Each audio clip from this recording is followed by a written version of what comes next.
Hi, Imad.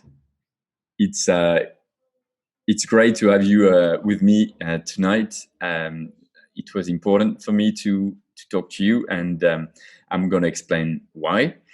First, I'll quickly introduce you. So your name is Imad Alsoos. You are an academic at the Max Planck Institute in Germany, and you're an expert on the question of Hamas. Your PhD and your book was on the topic of Hamas political discourse and organizational mobilization in Gaza.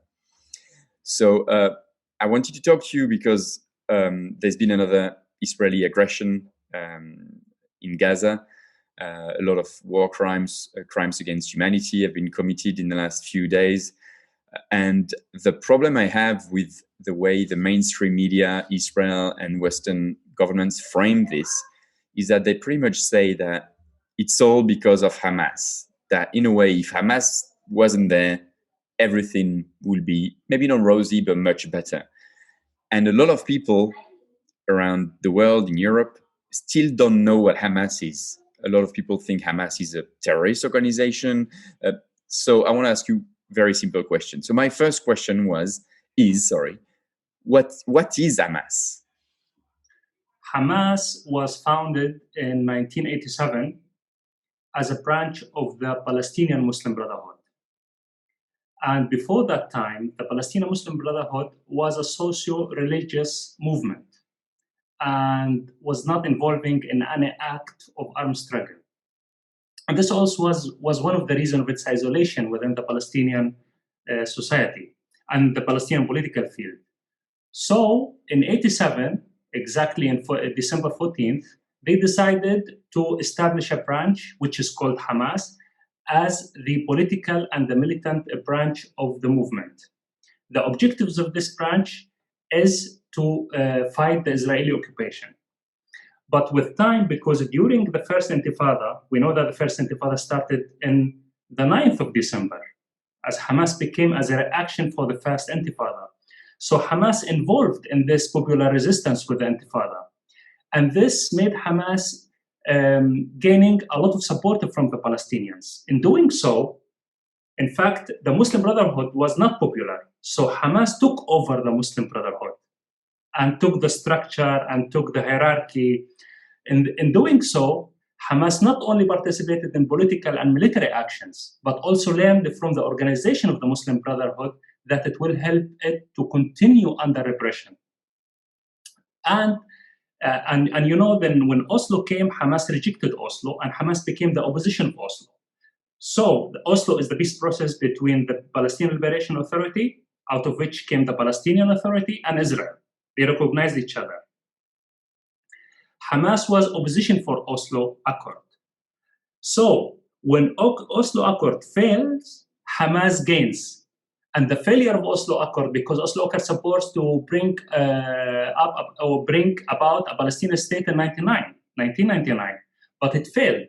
And in 2000, when the negotiation of a final settlement for a Palestinian state failed in Camp David, then the second Intifada started. So the discourse was in favor of Hamas. It was the long-standing opponent of the peace process. And Hamas always said it's fake. Israel just want to prolong negotiation to steal more land. And yes, Israel at that time, in these 5 years, between 95 and 2000, increased settlement by 75% and settlers inside the West Bank, which is supposed to be a Palestinian state. In doing so, while Hamas entered the Intifada, and as you know, that Arafat died in 2004, the historical leader, not only of Fatah and the PLO, but of the Palestinian people. This also favored Hamas, that Fatah became with no charismatic leader. It based on a new patrimonial system, clientelism, more or less corruption, and this favored Hamas to win elections. So Hamas won not only the legislative election, as many people think, but 1 year before it, it had a landslide victory in the local elections and all over the occupied territories. And this is how Hamas grew militarily and popularly. And then when Fatah rejected the results and supported by US, Europe, and America, and there was the split in 2007, which Hamas took Gaza militarily. And then the waves of wars with Israel started. In 2008, 2009, 2012, 2014 was a massive war. And the last one we have in currently, or finished the ceasefire yesterday. Plus this exchanges of fire that last for 3 days or 1 week, etc. in between. This is basically, I will summarize to you the history of Hamas. Thanks, you've done this brilliantly. I want to ask you, and then you can cut whatever you want. Yeah, but I'll keep it all. Believe me. I want to ask you another question. A lot of people say or think, or there's this like rumor or myth that Israel created Hamas. What would you say about that? In fact, one of the founder of Hamas, but he was the most important founder, and he was the spiritual leader, Sheikh Ahmad Yassin. He talked about it. Yes, he got Hamas. What was Hamas at the very beginning in the 70s? It was the Muslim Brotherhood, as we said. They were busy only with socio-religious activities, no militant activities. So for Israel, they were non-existent in the Palestinian society. So they had a mosque and a little association in Gaza City. This one was not registered by the occupation administration in Gaza, because the Palestinian, the Israelis were occupying Gaza until '94. Before that, the administration was Israeli occupation administration. So he went to register it. And there was a famous imam, like the head of Al-Azhar school in Gaza. He helped him to get the registration by the occupation administration. When, for example, the nationalist movement at the time, they were rejecting to get such recognition from the occupation. But Hamas did this. Some people said that the Israelis wanted to help Hamas to counter the nationalists, because what Israel is caring about, the armed struggle. Who was doing the armed struggle at the time? The leftist and the nationalists, or secular nationalists, like Fatah, the Popular Front, the Democratic Front, the Popular Front, all of them. So Hamas was on the other side, no violence, no armed struggle. So Israel maybe favored these people to counter this in the name of Islam. But Israel was knowing that this Islam is going to turn into an ideology of armed struggle. I doubt it. Another question I wanted to ask you is, Israel says, and it's often repeated again, that Hamas wants to throw the Jews into the sea. What's the action? And they mentioned the Charter of '87, of sort of the founding document of Hamas. What's the actual position, political position of Hamas when it comes to Israel, when it comes to the two-state solution, when it comes to a political vision? What's their actual position? This is a very interesting and big question. I had the chance to meet the guy who drafted the charter of Hamas, and he's one of the founders of Hamas. At the time, Hamas was a small group of religious people. And when they wrote the charter, they wrote it for internal perspective, a small group of people. But when Hamas started to grow and open their eyes to see the rest of the world and to include other Palestinians, because the charter also exclusive for other Palestinians, not only exclusive to Jews. You know what I mean? So Hamas realized, and the first fight was, or dispute, let's say, inside Hamas was in '92 about the charter, the founding charter. But they failed because the narrative was, if we annul the charter now without concession from Israel, then what we gain? But when the movement grew and became a government in Gaza, first in all occupied territories and in Gaza after 2007, they were pushed to change the charter, and officially they changed it in 2017, and they call it the Document of General Principles. And to not to be confused about the term Jews was used in the founding charter in an anti-Semitic way. This is true. But Hamas to refute this, they dedicated one article for this in the new charter, that we are not fighting Jews. We are fighting Zionists who are occupying our land. So why they put a new article for this? To say, I want to end with this dispute. I want to end with this discussion. Is the media taking this and make it popular? It depends. It depends on the political perspective of the newspaper. If it's pro-Israel, they will not put it for their audiences. Yeah, I mean, that's really interesting, because I think most mainstream media always mention the 87 Charter. I've actually hardly ever heard a journalist mentioning the 2017 Charter, which is the most recent one and the most sort of, as you explained, politically recent one.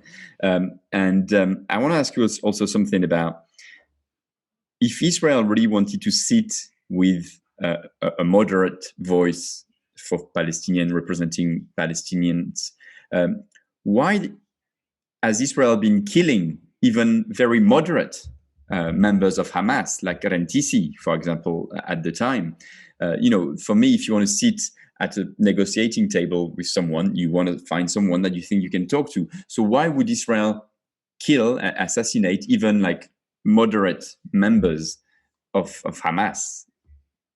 I can't but agree. For example, in the last war, which finished yesterday or today in the morning at 2:00, the rumors were that Israel trying to assassinate Yahya Sinwar, the leader of Gaza, the leader of Hamas in Gaza, because he's a militant, etc. But in reality, Sinwar is the one, when he won the elections to be the leader of Hamas in Gaza, his campaign was to make all the concessions possible for Fatah and the Palestinian Authority and President Abbas to hold elections. And he won inside Hamas based on this program. So when you tell me I want to assassinate him because he's radical, then I don't buy this, because my field work, my research is telling me different. Then why Israel want to do this? I think Israel, in my opinion, always want the radical voices to be stronger, to justify its actions. And in the same way, in 2003, if we go back, the first truce between Israel and Hamas ever made was in 2003, and it was mediated by the Prime Minister at the time, Mahmoud Abbas. He was the Prime Minister, and Arafat was the President. And it was for 90 days. And who mediated the truce? Who made the challenge inside Hamas? Abu Shanab, one of the leaders. In the day, one day in the morning, when the truce finished, Israel assassinated Abu Shanab. Why Abu Shanab in specific? He is the one who's leading Hamas for a ceasefire.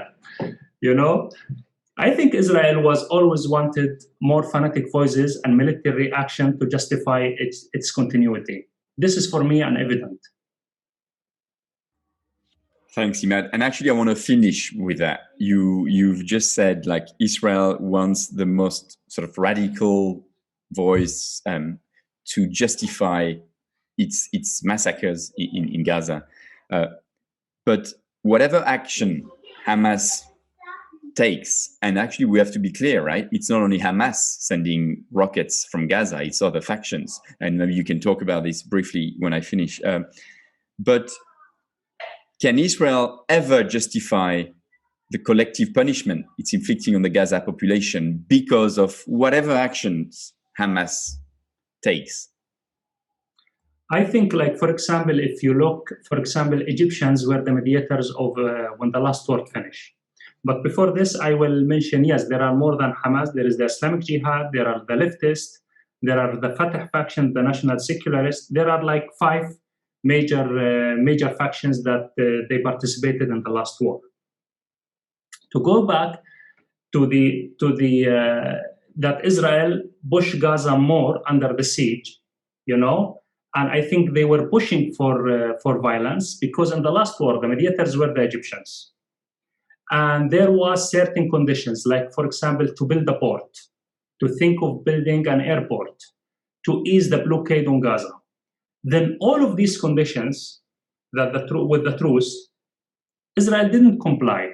So when Hamas told the Egyptians secretively, Hamas never want to challenge the Egyptians because it's only lifeline, through Rafah. So they don't challenge the Egyptians. When they call the Egyptians, push the Israelis, pressure them to comply with the Egyptian cannot.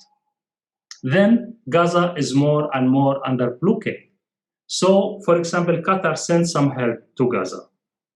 always Israel like stop it. Then Hamas has to send small missiles around Gaza, the city Israelis inside Gaza, and then Israel get the money, let the money into Gaza. So it's happening all the time since 2014, you know? And this convinced Hamas, you know, more and more that Israel only understands one language, the missiles. So Hamas now is convinced with this. You cannot convince them otherwise. Maybe, Frank, there are other ways. But it became a routine that I send a missile, you ease the blockade. I send a missile. So it became, like Max Weber says, a routine. And it became a mentality. And to change it, it takes time and it needs strong mediators. Like the US intervene as a strong and fair mediators. Otherwise, this cycle will go forever. شكرا كتير Imad. عفوا Frank. Thanks. That was very instructive and clear. So yeah, thank you again.